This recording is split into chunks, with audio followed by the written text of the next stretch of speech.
All right, welcome everybody to the fourth session of our Research in Schools webinar conducted by Research Services today. This afternoon, we are going to hear about the science of learning in the classroom from the wonderful UQ team and their school partners. So I'm going to hand straight over to Annemaree to introduce her team and to give us an acknowledgement of country. Thanks very much, Amanda, and good afternoon, everyone. We're really delighted to be here, and welcome to our conversation on the UQ Partner School program, which is a model of knowledge mobilisation to support the translation of the science of learning into the classroom. I'm Annemaree Carroll. I'm Professor of Educational Psychology here at UQ and Associate Dean Research at the University of Queensland. And I'm delighted this afternoon presenting is the wonderful Dr. Steph Macmahon, who's the Program Director of UQ Learning Lab and lecturer in the Science of Learning at UQ. And we're really delighted to have Emma Hart from Balmoral State High School, Mel Ellis from Brisbane South State Secondary College, and Angela Raven from Centenary State High School, who have had experience in the UQ Partner School and are going to join a panel discussion with us this afternoon. Thanks, Steph. So as we begin, I'd like to acknowledge and celebrate the first Australians on whose traditional lands we meet today. We pay our respects to elders past, present and emerging, and Indigenous colleagues joining us online. We recognise the significant contributions of First Nations people for passing on to us important ways of being, knowing and learning. And at the centre of the work we do here at the UQ Learning Lab are respectful reciprocal relationships, and we draw inspiration and insight from Indigenous ways of knowing, being and doing. Thanks, Steph. This afternoon, we'll briefly describe the science of learning and the Partner Schools program. And then we're going to share 10 design principles that we've learned from our work of evidence-informed knowledge mobilisation before we hear from our school panellists. So what is the science of learning? The science of learning brings together research from education, psychology and neuroscience to build a multidisciplinary understanding of the mechanisms underpinning how people learn, the factors that affect learning, and just as importantly, what this means for practical applications into real-world teaching and learning contexts in classrooms and schools. Our conceptualisation of the science of learning is broad and holistic. It encompasses a social ecological perspective from synapse to society, or another way of describing it is from healthy development to the influences that occur across multiple contexts. Our approach very much aligns with global models. So, for example, the work of the Science of Learning and Development Alliance that you see on the screen, and also UNESCO's Global Alliance on the Science of Learning for Education. At UQ, we've been engaging with the science of learning since its foundation of federally funded Australian Research Council Science of Learning Research Centre in 2013. In around 2016, the translation arm of the Science of Learning Research Centre commenced, and it was at this point in time where we developed and piloted a UQ Partner Schools program during 2016 and 2017. But the UQ Partner Schools program really strengthened and grew exponentially under Stephanie Macmahon's leadership, recognising the need for an evidence-informed model to support our work translating science of learning principles into educational practice. In 2021, we established the science of learning as a field of study in our Masters in Educational Studies program, a fabulous program. So if anyone's keen to hear more, please reach out to us. Steph is the coordinator. Also in 2021, Steph and I co-founded the UQ Learning Lab as an outcome of the translation arm of the Science of Learning Research Centre. The UQ Learning Lab brings together multidisciplinary science of learning researchers with education and industry partners. And what we do together is investigate real-world questions of teaching, learning and training. And you can see on the slide some different areas that we've been working in recently. The UQ Learning is a legacy, as I mentioned, of the Science of Learning Research Centre, and it continues this great work with a really strong emphasis on translation and industry partnerships. But you might ask, why are we so focused on translation, or as we refer to it now, knowledge mobilisation? So I'm going to pass over to Steph now to unpack that question with you and present more of the details of the UQ partner schools. So thanks, Steph. Thanks very much, Anne-Marie, and lovely to be joining you all today for this session with our schools. So the real science of learning is incredibly exciting and valuable field, and it has a lot to offer in terms of not just expanding our understanding of learning, but also affirming great practice. Educators and pre-service teachers are increasingly expected to engage with research, including research around the brain and learning, to inform their practice.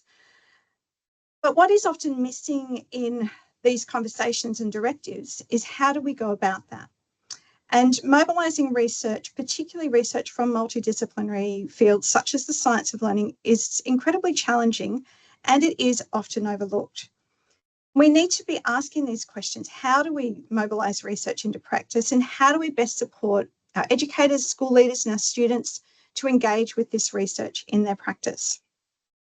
So the Partner Schools program that we developed was designed to address these questions and to address this challenge of the how. The Partner Schools program aims to understand and action effective approaches that bridge this gap between research and practice. And at its heart are partnerships, relationships, and the development of capability and efficacy. We developed the program by drawing on the existing literature around the barriers and enablers to multidisciplinary knowledge mobilisation. It uses a constructivist lens and is framed by Levin's model of knowledge mobilisation. It's also informed by our ongoing evaluation of the program and by our continuous consultation with our education partners. In particular, what we wanted to address with this program is a way to reduce the evidence-informed barriers that exist, or the barriers we identified in the literature that contribute to the challenges that educators face when trying to engage with research in practice. And these barriers include context, access, voice, evidence, self-efficacy, time, and fake news. And on your handout today, you will receive a little QR code with a link to a video that unpacks those barriers in a little bit more detail. We also looked at what are the promising approaches in the literature around effective knowledge mobilisation. So by combining our understanding of the barriers and the enablers, and by working through this program as a research project itself, we've put together for you today 10 evidence-informed knowledge mobilisation design principles, and we're going to use these as a way to explain what the Partner Schools is and why we've developed it the way we have. So our first principle is to ground research in real-world needs. So each of our schools who participate with us in the Partner Schools program starts with a school-identified problem of practice or phenomenon of interest. And we encourage that real-world need to be linked to other strategic initiatives within the school. And this principle directly relates to the barrier of context.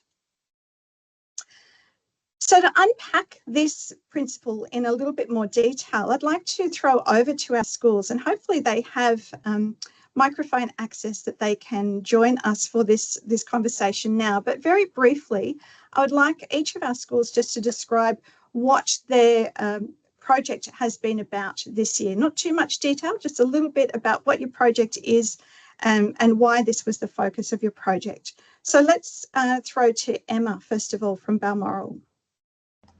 Thanks, Steph. So our research project began when the Hot of Science approached me. I'm the head of Department for Humanities, about the framework we use to teach research and referencing. And so we decided that we would partner to develop a school-wide framework to foster transferable skills that could be used across many subject areas. We applied to the Partner Schools program to help us ground this in research. and evidence, but we then developed our research question to focus more on students' motivation to use AI, since that was quickly becoming a concern for our teachers, particularly in the realm of doing research. So that is what we've worked on this year, understanding why students are using LLMs in their schoolwork, and then what are the implications for learning and assessment design for us as teachers. And we knew we really needed to understand those motivations in order to respond to them as a school. Fabulous. Thanks, Emma. Mel from Brisbane South, would you like to share what your school's been focusing on this year? Thanks, Steph. Good afternoon, everyone. So at Brisbane South, we are a completely 100% BYO digital device school, and we're a Microsoft Showcase school. So our driving question has really been about what makes an astute digital practitioner. So we have this kind of lofty goal of trying to look for the sweet spot of learning design, digital literacies, and the learning process to really understand what makes good digital practice, combining new technologies with great teaching pedagogy as well. Great, thanks, Mel. And Ange from Centenary State High.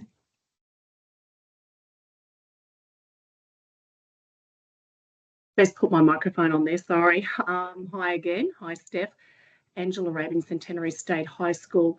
I suppose our involvement grew with the University of Queensland, grew as a natural extension of our school's focus, our two key strategic areas of focus this year on pedagogy and positive education, and really has emerged from our school's community of practice in neuroscience, and an area of, I guess, interest or challenge for us has been in the use of brain breaks as a pedagogical choice for our teachers to use in their classrooms.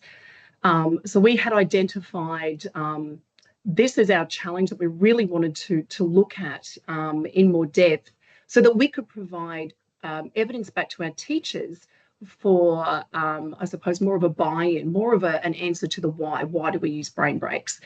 So our teachers have investigated. We had a group of 5 staff across 9 different classrooms, have looked at the impact of different types of brain breaks, so specifically the passive brain break as compared to an active or no brain break at all, on sustained student attention in the classroom. And the results have been really affirming for what we thought the answers may be in some instances, but really being able to provide our staff with some choice around what will be the pedagogical intervention that they may then use in the future with a particular class in a particular context. Fabulous. Thank you very much, Ange, for that overview of your project.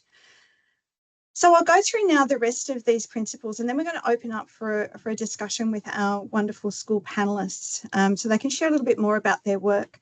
So our second principle is to value and give voice to the community and the experiential wisdom of educators. And this is a really important principle because so often what happens in traditional research translation is that it is one way. It's from research to practice. And the problem with this is that it ignores or even potentially undervalues the voices and insights of educators, students, and school communities. So our approach to addressing that is to engage in a continuous dialogue, valuing the experiential and contextual knowledge of our educators and bringing educators and researchers together to have these ongoing conversations, which of course then addresses that barrier of voice. Our third design principle is don't rush. Take time, start small, and walk together. So what we do is we engage in a year-long collaboration with our partner schools, and each of our schools puts together a small team that we work with. And this team is usually around about 5, give or take a couple of members from each school. And we encourage those teams to include both teachers and school leaders, because we need people who can both champion and action this work. We encourage our partners to recognise that good research takes time, and so to do good research, we need to focus on small, useful projects that are strategically valuable.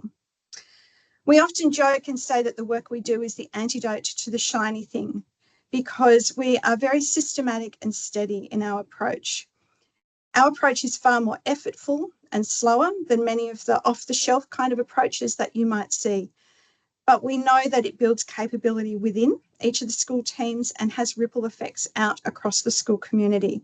And that allows it to then to be sustained and scaled beyond the life of the year-long project.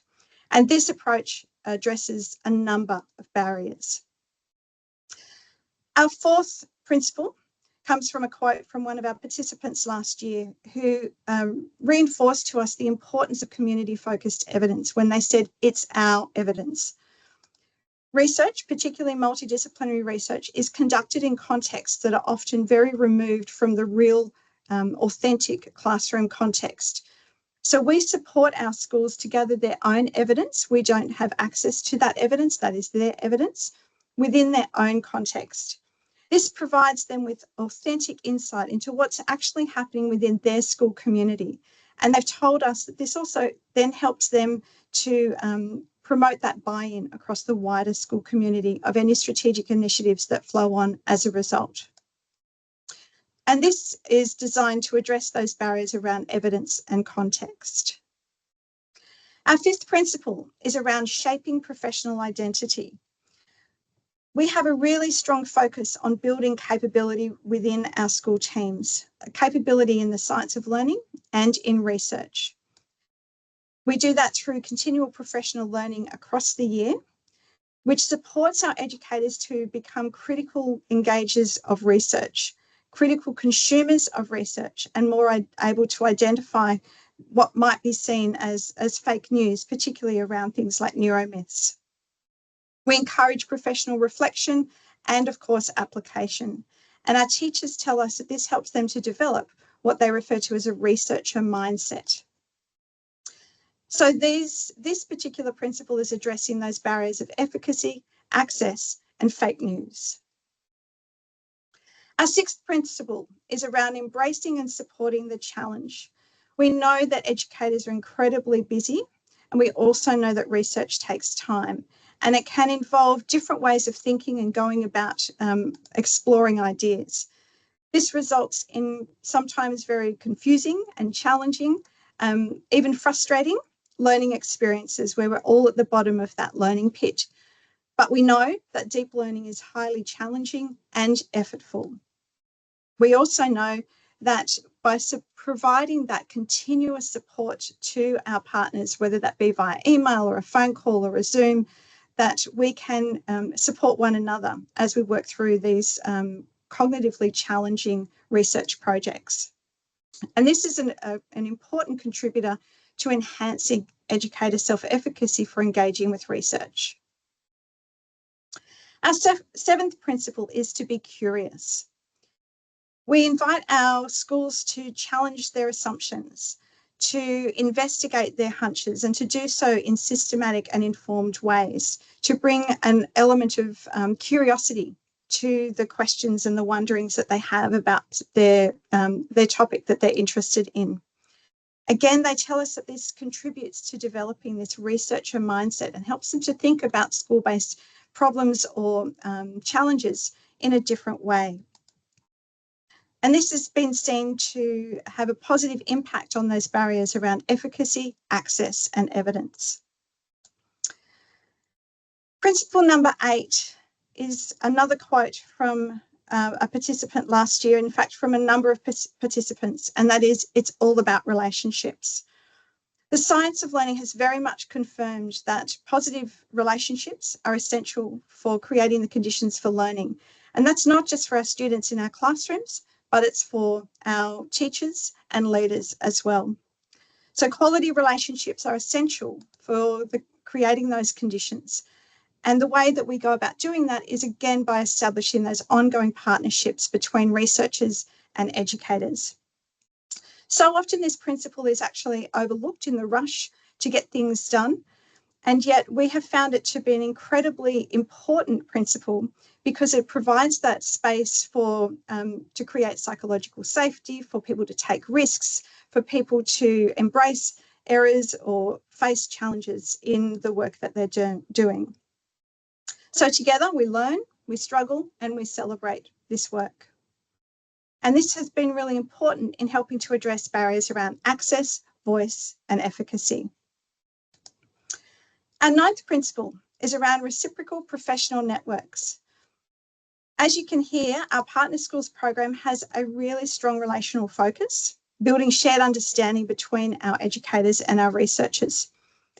And this has delivered some really important reciprocal benefits, not just for our educators, but also for our researchers. One of which, a great example of, is the Horizons grants that our lead CI, Dr. Natasha Matthews, has been leading with the department in 2022 and 2024.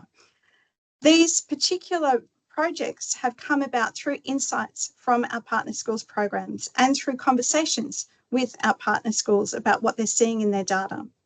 So excitingly for us, what our schools are finding and what our schools are doing is really driving our research agenda. And we're really excited that to have Corinda State High School as part of the Horizons grant moving forward, as well as Balmoral, and I think also Centenary, which is wonderful to hear. Continuing with this particular principle, through the partnership program that we run with our schools are able to expand their professional learning networks, not just across schools, but across states, and increasingly, and very soon, across continents, which is really exciting for us to be doing that with our schools. You can see here as well that we support our schools to publish their work, and Balmoral, with Georgia and Emma, published their work with Teacher Magazine earlier this year. You can also see on the slide here Natasha and I at the International Mind-Brain Education Conference in Belgium in July this year with two of our partner schools, with Fiona Cooney from Ravenswood School in Sydney and Jeremy Otto from Westbourne Grammar in Melbourne. So these reciprocal professional networks also address a number of different barriers to educators engaging with research. And our final principle is to bring joy to the process. And it's not just about making the process enjoyable and having fun along the way, which is valuable in and of itself. But really what this principle is articulating is a finding that has been emerging in our data in the last year or so, mainly through anecdotal conversations and anecdotal data, but we're going to be collecting this more systematically next year with our schools. They have been telling us that being involved in this program is bringing them joy, that it's reigniting their spark for their profession, that it's enhancing their professional satisfaction and reconnecting them with their purpose. And at a time when we are seeing increasing teacher attrition and workforce shortfalls, we think this is a really important insight to be following up on in 2025. So these are our 10 evidence-informed knowledge mobilisation design principles. And what we would like to do now is share with you some insights from our 3 schools.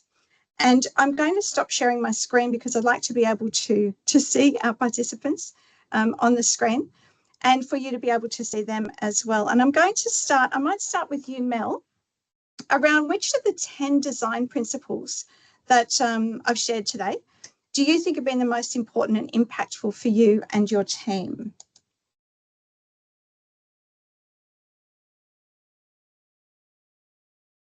You're on mute, I think, Mel. Sorry, it's lunchtime here, so I was trying to hide the background noise. Totally fine. We have spent 2 years working with the Learning Lab and Steph on a very similar research question, but it has evolved over time. And as the question has evolved, so has what we thought our design principles have eventuated to be. We've essentially narrowed it down to 1, 2, and 5. And I guess for us, we really found that there was significant gaps in the research for us around what makes good digital pedagogy. So having that real world need and interest for us, that was the most powerful starting point for us to get going. And that's brought us the joy because it is something that we do each and every day. And that's what's led us to that as well. Interestingly, as we've dived deep into the data, and when we've gotten to the stage where we're starting to see some outcomes and evidence, what's been really obvious now is professional identity, and that digital practitioners really come through when there is knowledge and capability and agency and how people learn, and then the interconnections between confidence, consistency and competence, which really comes back to that capability building and efficacy as well. So I think members of the team have really grasped and enjoyed the process of being able to use evidence from our everyday practice. So I'm using that experiential wisdom, which is that second principle, and giving voice to why do we do what we do and how do we know what we know. And that's essentially us trying to avoid falling into the traps of the treasure boxes and really making sure that we're only using technology that we know is good outcomes for our students. Fabulous. Thanks, Mel. Ange, would you like to go next? Yeah, thank you. Thanks, Steph. I suppose just listening to all of those principles, I could tick off almost every area and say this is, been so impactful in our local context here at Centenary. But I don't think I can really overemphasize the engagement that our teachers have had through this partnership with UQ this year, and I really get this sense that it has absolutely ignited for many of my staff a passion again, and particularly around this, probably the second and the fourth principle there, around giving voice to potentially, as you mentioned, some hunches, or kind of affirming what they may already have thought. We've also had a number of our science staff involved in this, and they love statistics. I've heard all about Z scores and this score and that score, and they have absolutely loved the application of science in this whole process as well. The sense I get is that it's very authentic research, what they're doing, what we've done, and that we have enabled a sense of buy-in here as well with our staff. So we have a series of primers that we encourage our staff to use, and what this practice or what this process has been able to do is provide us with the why behind it. So when we can go to our teachers and say, well, this is actually the reason, and in this context at this school, what we have found is that the following types of brain breaks work best in this particular situation. I really think it's helped to develop this research mindset as well with our staff, and they have absolutely embraced that and run with it. It's just been really exciting to be part of it this year. I also like the comment you made too there around being the critical consumer of research. And as we all know, we have a lot of research, given to us, presented to us in any one given day, and to be able to engage with that, and to be able to apply that in a specific context for a specific reason, I think has been probably one of the impacts that I didn't actually expect from the staff as well, that they would be just so excited by that whole prospect. So I don't know if I've actually answered the question there, but yeah, look, there's the fact that we own our research, and that it's so specific to this context here in the the western suburbs of Brisbane. I don't know what it might look like in another context, but certainly here, these have been our outcomes. Fabulous. Thanks, Ange. Emma. Yeah, we were very similar to Ange in that, the community-focused evidence is probably the primary design principle that's guided us. It was so important for us to understand our local context. And as a school, we're very focused on student and teacher voice.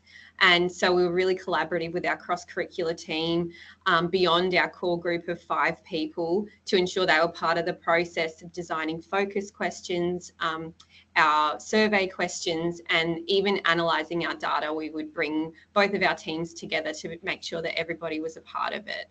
And we've learned so much from our students in order to assist them moving forward. We initially believed that most students were using AI out of pure laziness as their key motivator, but we've really learned from them that they're using these tools in really innovative ways they're teaching us some stuff, which is really nice.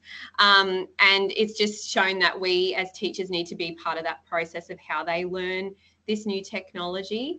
And so that's been really important for us as a school through this process to recognise. And of course, like that joy that we've all found through this process, as you pointed out, you know, it has certainly reignited a spark, especially for our teachers who are they've got full timetables. This has really been wonderful for them to kind of focus their energy in a different space. And our school has really backed us there. We've been really fortunate for the time that they've afforded to us to do this work, and it's just shown that they really do value it, which is wonderful. Fabulous. Thanks, Emma.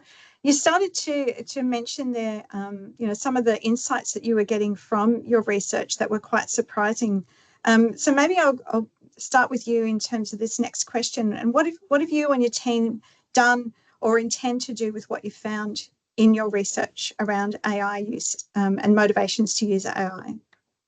Yes, so we're now looking at how we're going to redesign assessment. I just today had a really interesting discussion with some students about what their thoughts are on our academic integrity policy moving forward. And they're all very keen for the learning not to, I suppose, be inhibited by AI. They recognise that it is a really useful tool, but they very much want to drive their own learning. They don't want AI to do it for them, which is really heartening as educators, that they're not just going to be using these ghostwriters for them to do their assessment tasks.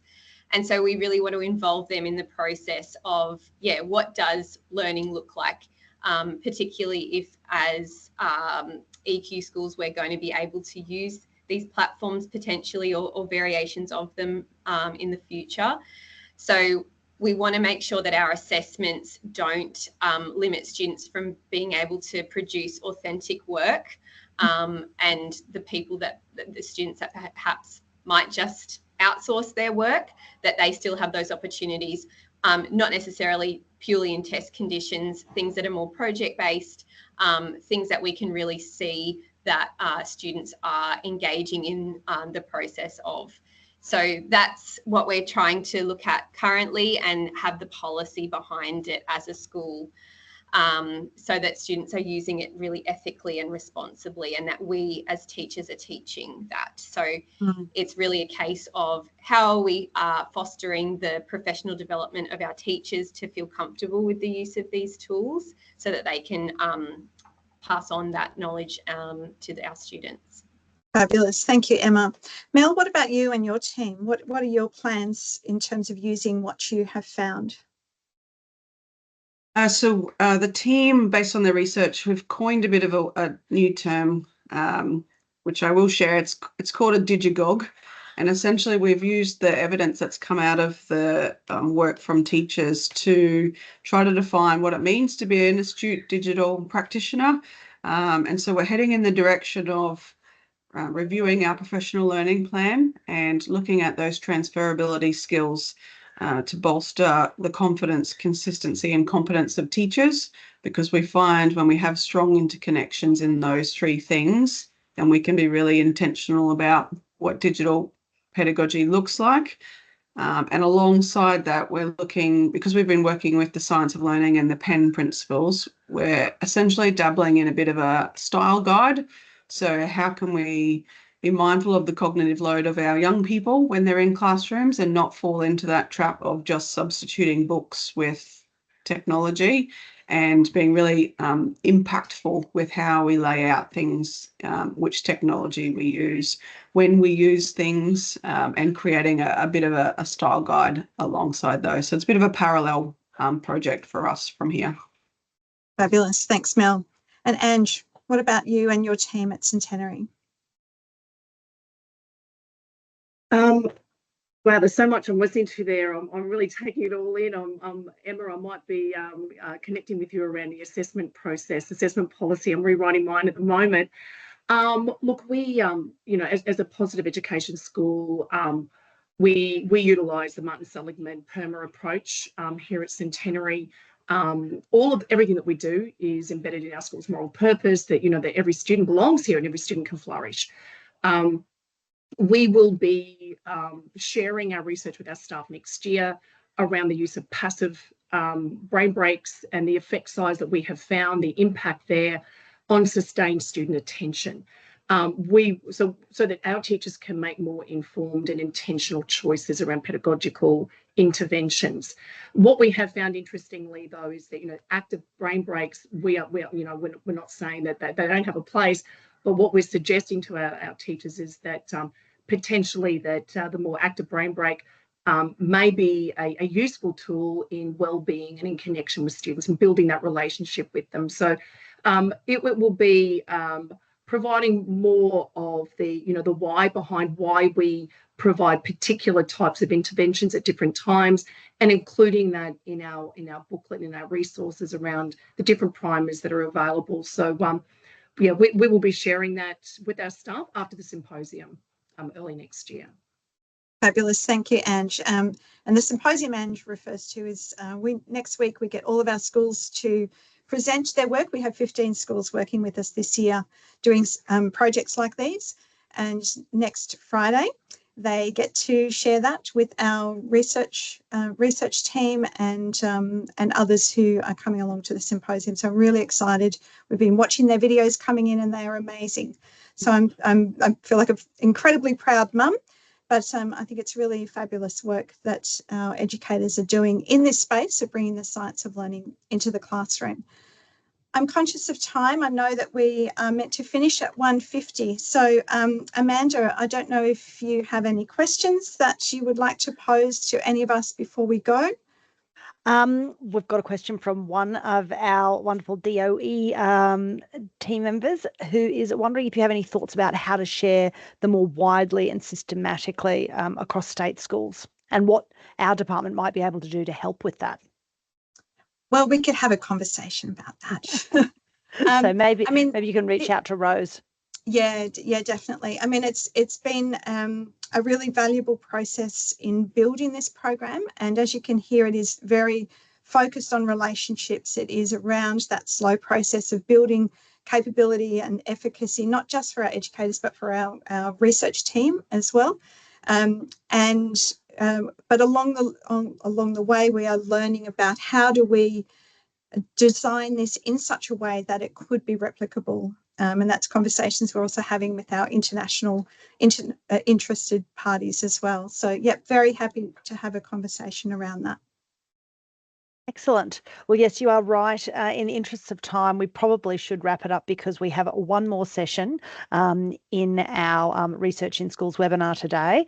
So I just want to thank Stephanie, Anne-Marie, Emma, Angela and Mel for joining us today and sharing all of the wonderful research and how you're able to apply that research in actual school context, which I think is what teachers most want to hear. So thank you very much. And we hope that everybody will join us again for future research forums and webinars to hear more about how we can apply research in schools to improve student outcomes. Fabulous. Thank you, everybody. And thank you very much. Thanks, everyone. Thanks,